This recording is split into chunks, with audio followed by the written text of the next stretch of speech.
నమస్తే. Iran Israel యుద్ధ నేపథ్యంలో దాదాపుగా భారతదేశంలో ఉన్నటువంటి హోటల్ బిజినెస్ వ్యవస్థలతో కూడా కుప్పకూలుతున్నటువంటి పరిస్థితి. ప్రధానంగా హైదరాబాద్ లాంటి, బెంగళూరు లాంటి మహానగరాల్లో, ప్రధానంగా హైదరాబాద్ చూసుకుంటే 70,000కు పైగా చిన్నా చితకా బిజినెస్లతో పాటు పెద్ద పెద్ద స్టార్ హోటల్స్ కూడా మరి కమర్షియల్ గ్యాస్ సిలిండర్ల కొరతతోటి మూతపడతా ఉన్నాయి. ఆదాయాన్ని తగ్గిస్తున్నటువంటి పరిస్థితి కూడా మనకు కనిపిస్తుంది. సో ఒక్కసారి మాట్లాడే ప్రయత్నం చేద్దాం. సో ప్రొఫెసర్ డాక్టర్ రియాజ్ గారు ప్రస్తుతం మనతో పాటు రాష్ట్ర గ్రంథాలయ చైర్మన్, కాంగ్రెస్ పార్టీ సీనియర్ నేత. వారితో మాట్లాడి తెలుసుకునే ప్రయత్నం చేద్దాం. సార్, ప్రధానంగా ఒక 10-15 రోజుల యుద్ధ వాతావరణానికే దేశంలో ఉన్నటువంటి పూర్తి స్థాయి హోటల్ బిజినెస్లు అంతా కూడా డల్ అయిపోయినాయి. ఎక్కడికక్కడ కుప్పకూతున్నటువంటి పరిస్థితి.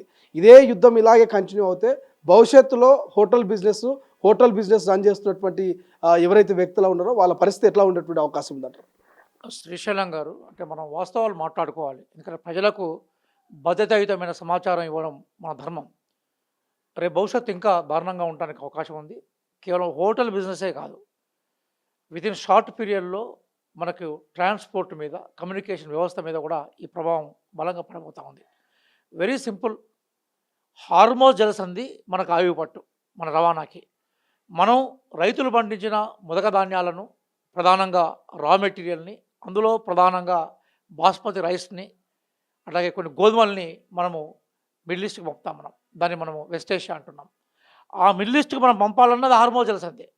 ఈరోజు మనం తెలంగాణ ప్రాంతంలో ఉన్నాం, కానీ మన బౌండరీలో ఉన్న స్టేట్స్ అన్నీ, ఇంక్లూడింగ్ టు ఉత్తర తెలంగాణలో ఉండే ముడి బియ్యం ఏదైతుందో మన బాస్మతి రైస్ రూపంలో, అవన్నీ కూడా గల్ఫ్కు పోయేవే.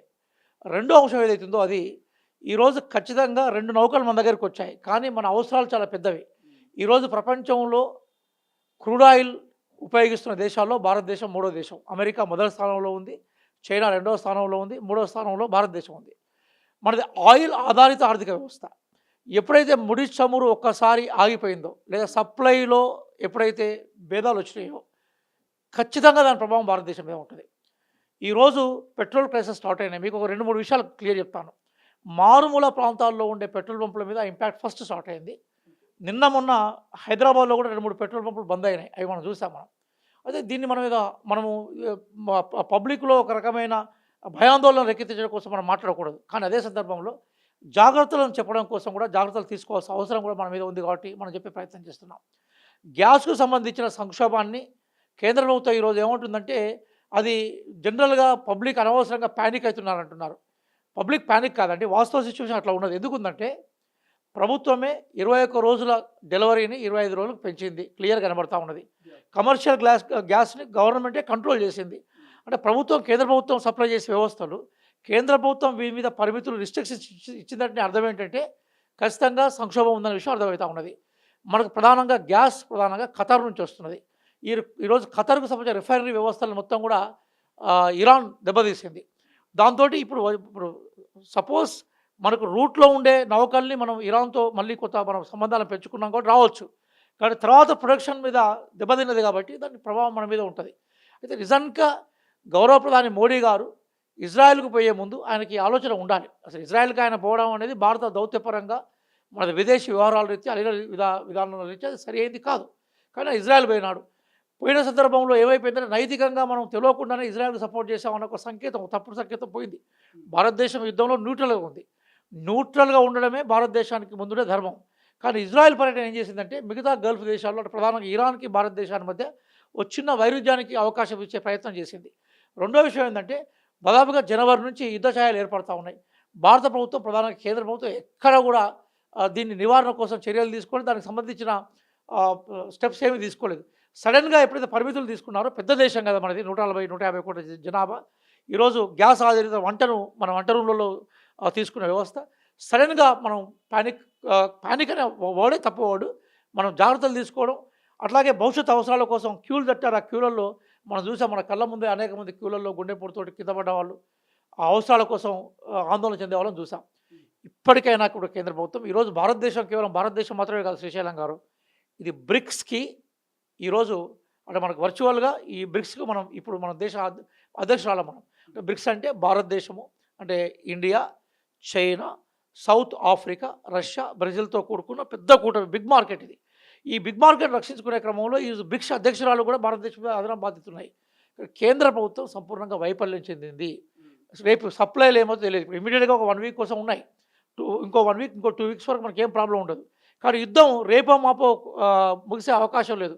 ఇప్పుడు యుద్ధం మొత్తం కూడా హార్మోస్ జలసంధి ఏదైతే ఉందో దాని మీద కేంద్రీకృతమైంది. దానికి మనకు పశ్చిమ వైపున మనకేం కనబడుతూ ఉంటాయి, ఖతర్ కనబడుతుంది, సౌదీ అరేబియా కనబడుతుంది, ఒమన్ కనబడుతుంటుంది. దాని తూర్పు వైపున ఇరాన్ కనబడుతుంటుంది. మొత్తం ఆ వ్యవస్థతో స్తంభించింది. ఆ వ్యవస్థ స్తంభించినప్పుడు దాని ప్రభావం మొట్టమొదటిసారిగా పడేదైతుందో అది భారతదేశం మీద పడే అవకాశం ఉంది. సార్ ప్రధానంగా ఇప్పుడు మనం సిఎన్జి లాంటి గ్యాస్‌ను ఉపయోగిస్తున్నటువంటి కొన్ని క్యాబులు కావచ్చు, కొన్ని ఆటోలు కావచ్చు, వాళ్ళు కూడా పూర్తి స్థాయిలో పానిక్ అవుతా ఉన్నారు. మీరన్నట్టుగా భయాందోళనకు చెందుతా ఉన్నారు. ఎందుకంటే దాని మీదే వాళ్ళ జీవనం కొనసాగిస్తా ఉన్నారు. మనం ఇంతకుముందు అన్నట్టుకున్న హోటల్స్ కావచ్చు, లేకపోతే పెద్ద పెద్ద హాస్టల్స్ కావచ్చు, ప్రైవేట్ హాస్పిటల్స్, గవర్నమెంట్ సంబంధించినటువంటి కొన్ని హాస్పిటల్స్‌లో కూడా ఇబ్బందిగా ఉంది. టీటీడీ లాంటి కొన్ని దేవస్థానాల్లో జరిగేటువంటి అన్నదానాల కార్యక్రమాలు కూడా బ్రేక్ పడుతున్నటువంటి పరిస్థితి మనకు కనిపిస్తూ ఉంది. సో ఇట్లా హాస్టల్స్, హాస్పిటల్స్, లేకపోతే దేవస్థానాలు, మనం మాట్లాడుకున్నట్టుగా హోటల్స్, ఇవాళ మనం ఒక 4, 5 హోటల్స్ విజిట్ చేస్తే కస్టమర్ లేరు, అన్ని క్లోజ్ అయిపోయేటువంటి పరిస్థితిలో ఉన్నాయి. సో వీటన్నిటి మీద రేపు అన్నట్టుగా డీజిల్, పెట్రోల్ ఒకవేళ కొరత ఏర్పడితే సో దేశ పరిస్థితి ఎట్లా ఉండేటువంటి అవకాశం ఉంది? దీనికి కేంద్ర రాష్ట్ర ప్రభుత్వాలు ఏం చర్యలు తీసుకుంటే బాగుంటుంది? శ్రీశైలం గారు మొట్టమొదటిసారిగా ఆధ్యాత్మికంగా దేవాలయాల్లో దీపారాధనకి మొట్టమొదటి ఆటంకం ఏర్పడ్డట్టుగా మనం చూస్తూ ఉన్నాం. హైదరాబాద్ లాంటి సిటీలో ఫస్ట్ కర్రీ ప్యాన్స్ మూతపడ్డాయి. అలాగే హోటళ్ళల్లో మనం పోతే మనమే డబ్బులు ఇస్తున్నాం, కానీ ఇప్పుడు మనం కోరుకున్న పదార్థాన్ని తినే అవకాశం మనకు లేదు. వాళ్ళే డిక్టేట్ చేస్తున్నారు. ఏదైతే ఫ్రై ఐటమ్స్ ఎక్కువ ప్రధానంగా మంట అవసరమో వాటిని వాళ్ళు ఆల్రెడీ నిలిపివేశారు. హాస్టల్స్ మూతపడ్డాయి. ఈరోజు మొత్తం తెలంగాణలో మెడికల్ కాలేజీలో, ఇంజనీరింగ్ కాలేజీలో హాస్టల్స్ మూతేశారు ఫస్ట్ టైం. ఇప్పుడు అన్నీ మొత్తం సెలవులు ఇచ్చారు. ఇప్పుడు సరే మనకు ఉగాది పండుగ వచ్చింది, రంజాన్ పండుగను చూపెట్టి సెలవులు ఇచ్చారు. కానీ ఎంతకాలం సెలవులు ఇస్తారు అంటే విద్యా వ్యవస్థలు మొట్టమొదటిసారిగా మూతపడే అవకాశం ఉంటుంది. మధ్యాహ్న భోజనం మీద దీని ప్రభావం ఉండే అవకాశం ఉంటుంది. అట్లాగే అనేక మంది, వేలాది మంది హైదరాబాద్లో ఫ్యామిలీస్ ఎక్కడో ఉంటారు. వాళ్ళు ఇక్కడికి వచ్చి బ్రతుకు తెరువు కోసం హోటల్లో తిని ఇక్కడ ఉద్యోగాలు చేస్తూ ఉంటారు.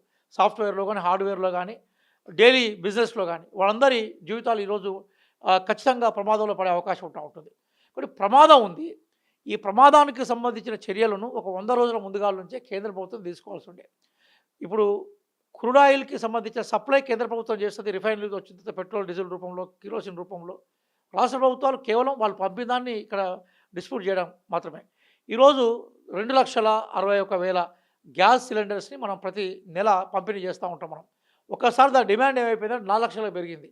ఎందుకు పెరిగిందంటే ప్రజలు భద్రత కోరుకుంటూ ఉన్నారు కాబట్టి. దీనికి సంబంధించిన విధానాలను రూపొందించుకోవడంలో ఇప్పటికీ మనం విఫలమైపోయినాం.